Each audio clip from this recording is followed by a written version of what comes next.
Le camionneur du Témiscouata qui a reçu une roche en plein pare-brise sur l'autoroute 20 en avril dernier près de Drummondville pourrait demeurer paraplégique. Romain Castonguay a été atteint à la tête par le projectile lancé du haut d'un viaduc. 3 mois plus tard, ses filles souhaitent relancer l'enquête policière et aussi sensibiliser les gens sur les conséquences de gestes irréfléchis comme celui-là. Le 22 avril dernier, Romain Castonguay, camionneur pour la société VTL du bas du fleuve, se rendait à Montréal sur l'autoroute 20 quand à la hauteur du viaduc de Notre-Dame-du-Bon-Conseil, vers 22h30, un caillou a transpercé son pare-brise. En baissant la tête pour se protéger, la roche lui a fracassé le crâne, écrasant une partie de l'hémisphère droit de son cerveau. Elle a atteint la partie des jambes, du caractère, des émotions. La partie du cerveau qui contrôle. Oui, c'est ça. Le docteur il a dit qu'il y avait 20 de chance de remarcher.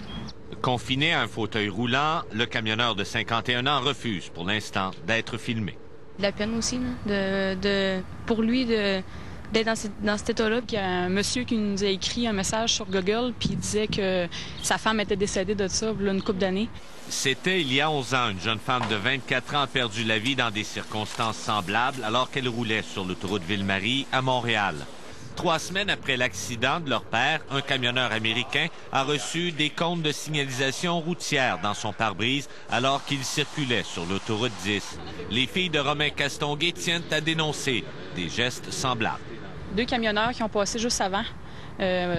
Mon père, je pense que c'est 10 minutes avant Romain. 10 minutes, puis qui ont vu du monde sur le viaduc. Il marchait pas, il était sur le viaduc en haut. S'ils ne peuvent écarter à ce point-ci la thèse de l'accident, les enquêteurs croient fortement que la roche d'une grosseur comme celle-ci aurait plutôt été lancée du haut du viaduc en direction du fardier qui roulait vers l'ouest.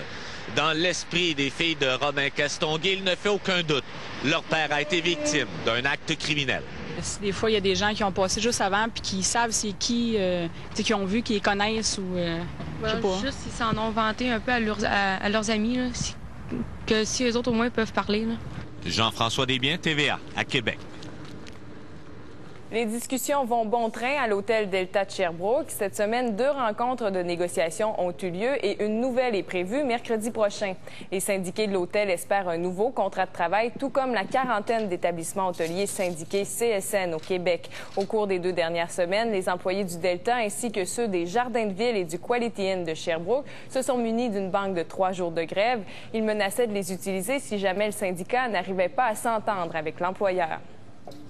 Par ailleurs, si vous prévoyez loger à Sherbrooke cette fin de semaine, vaut mieux avoir déjà réservé.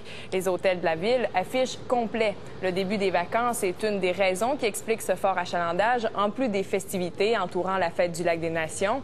De plus, 4000 témoins de Jéhovah de partout au Québec sont en ville pour la 2e fin de semaine de leur grand rassemblement annuel.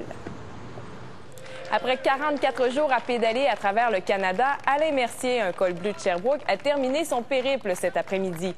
Ses collègues étaient très fiers de lui. Il a amassé près de 4000 $ qui seront remis aux familles dans le besoin via le fonds du personnel de la ville de Sherbrooke pour les démunis. C'est la première fois qu'un employé municipal se lance un tel défi physique pour faire gonfler le montant qui sera remis à différents organismes à la fin de l'année. Au cours de sa traversée, Alain Mercier a rencontré 3 ours, il a fait 3 crevaisons, il a même perdu un tout petit peu de poids.